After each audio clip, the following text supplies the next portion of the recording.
श्री शिवाय नमस्तुभ्यम। हर हर महादेव। दर्शकों, मेरे चैनल ज्ञान ज्योति विचार में आप सभी का स्वागत है। आज हम इस वीडियो में जानेंगे पूर्णिमा का व्रत कब रखा जाएगा, पूर्णिमा का दान कब किया जाएगा और पूर्णिमा व्रत की पूजा विधि क्या है, पूर्णिमा के उपाय क्या है। तो इस छोटी सी वीडियो में हम गुरुजी द्वारा बताई गई सभी जानकारी को जानेंगे। तो चलिए वीडियो को शुरू करते हैं। हिंदू धर्म में रक्षाबंधन के पर्व का विशेष महत्व है। हालांकि रक्षाबंधन पूर्णिमा तिथि उदय काल होने पर मनाया जाता है, इसलिए रक्षाबंधन 9 अगस्त और श्रावण पूर्णिमा व्रत 8 अगस्त को रखा जाएगा।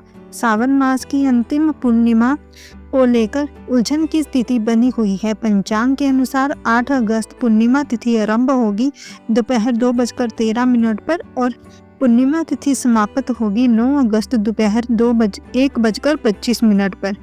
शास्त्रों के अनुसार पूर्णिमा तिथि का व्रत उस दिन रखा जाता है जिस दिन शाम के समय पूर्णिमा तिथि लगी हो।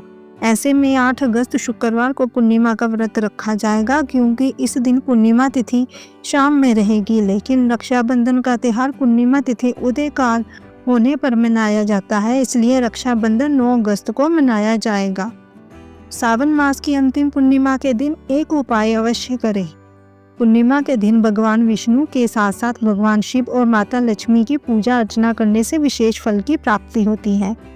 इसलिए 8 अगस्त यानी पूर्णिमा तिथि के दिन सुबह जल्दी उठकर स्नान आदि के बाद व्रत का संकल्प अवश्य लें और इसके बाद भगवान विष्णु और भगवान शिव का अभिषेक करें। उसके बाद शंख में जल भरकर भगवान विष्णु का अभिषेक करें और ध्यान रखें, जब शंख में केसर युक्त दूध लें तो उसमें थोड़ा सा अक्षत और फूल अवश्य डालें। उसके बाद भगवान विष्णु का अभिषेक करें। इस तरह अभिषेक से अनंत पुण्य फल की प्राप्ति होती है और ध्यान रखिए कि अक्षत अखंडित ना हो। भगवान विष्णु के ऊपर पीले फल और फूल समर्पित करें। इसके बाद भगवान विष्णु को तुलसी की मंजीरी रखकर भोग लगाएं।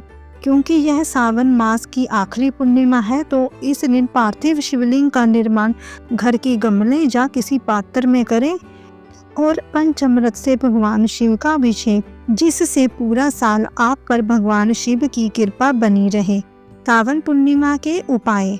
सावन पूर्णिमा की दिव्य रात्रि को घर में पूजा स्थल पर या मंदिर में माता लक्ष्मी जी की प्रतिमा या फोटो स्थापित करें और माता लक्ष्मी की विधिवत पूजा करें। उनकी बाईं ओर श्री यंत्र की स्थापना करें। इसके बाद माता को 5 या 7 पीली कोड़ी समर्पित करें। अगले दिन यानी भाद्रपद मास की प्रतिपदा तिथि के दिन सभी कोड़ियों को एक लाल रुमाल में लपेट कर घर में धन रखने वाले स्थान पर या तिजोरी में रख लें। इस दिन आपको घर की उत्तर दिशा में चौमुखी दिया अवश्य जलाना चाहिए। आपको घी का दिया जलाना चाहिए। गुरुजी ने कहा है, इस दिशा में दिया जलाने से घर में लक्ष्मी का वासा होता है। यदि आपको लगता है कि घर में धन बचता नहीं है, जितना कमाते हैं उतना खर्च हो जाता है, तो आपको यह उपाय अवश्य कर लेना चाहिए। इससे माता लक्ष्मी घर में स्थिर हो जाएगी। सावन पूर्णिमा के दिन शाम की पूजा में मखाने की खीर का भोग माँ लक्ष्मी को लगाएं, क्योंकि माता को मखाने अति प्रिय हैं। पूर्णिमा की शाम को जब भी आप सत्यनारायण भगवान की पूजा करें तो आपको तुलसी लकड़ी का दिया अवश्य जलाकर विष्णु जी की आरती करनी चाहिए। इससे आपके घर में लक्ष्मी का आगमन होगा। अब हम जानते हैं पूर्णिमा का दान और स्नान कब किया जाएगा। जैसा कि आप जानते हैं 8 अगस्त की पूर्णिमा को व्रत किया जाएगा, क्योंकि इस दिन पूर्णिमा तिथि दोपहर से शुरू है, तो इस दिन स्नान और दान नहीं कर पाएंगे। ऐसे में सावन पूर्णिमा का स्नान और दान 9 अगस्त को किया जाएगा। इस दिन सुबह 5:45 से लेकर 6:52 तक आप किसी नदी में स्नान कर सकते हैं। लेकिन यदि संभव ना हो सके तो आप घर पर नहाने के पानी में गंगा जल डालकर स्नान कर सकते हैं और उसके बाद दान कर सकते हैं। पूर्णिमा के दिन मुख्य 5 चीज़ों का दान करना शुभ होता है, जैसा कि दीपदान, अन्न और धन का दान, गुड़ का दान, तिल का दान। पूर्णिमा के दिन शिव मंदिर में दीप जरूर जलाएं। इससे भगवान शिव प्रसन्न होते हैं और मानसिक तनाव कर्ज से मुक्ति दिलाते हैं। इस दिन आपको ज़रूरतमंद को अन्न या धन का दान देना बहुत ही शुभ माना जाता है। इस दिन दान करने से व्यक्ति को पुण्य फल की प्राप्ति होती है, जीवन में सुख शांति और समृद्धि आती है और भगवान शिव की कृपा भी प्राप्त होती है। पूर्णिमा के दिन तिल दान भी जरूर करना चाहिए।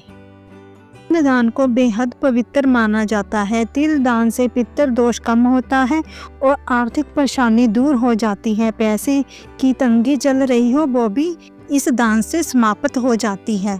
पूर्णिमा के दिन गरीबों को गुड़ का दान अवश्य करना चाहिए। गुड़ के दान से जीवन में कठिनाइयाँ कम होती हैं और व्यक्ति के रास्ते में सभी बाधाएं दूर होती हैं, जीवन में खुशियाँ आती हैं।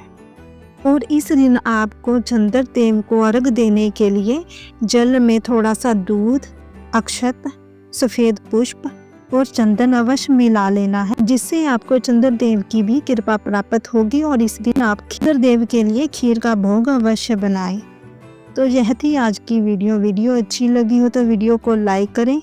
ऐसी ही जानकारी के लिए मेरे चैनल को सब्सक्राइब करें ताकि मैं गुरुजी द्वारा बताई गई जानकारी आप तक पहुंचा सकूं। श्री शिवाय नमस्तुभ्यां।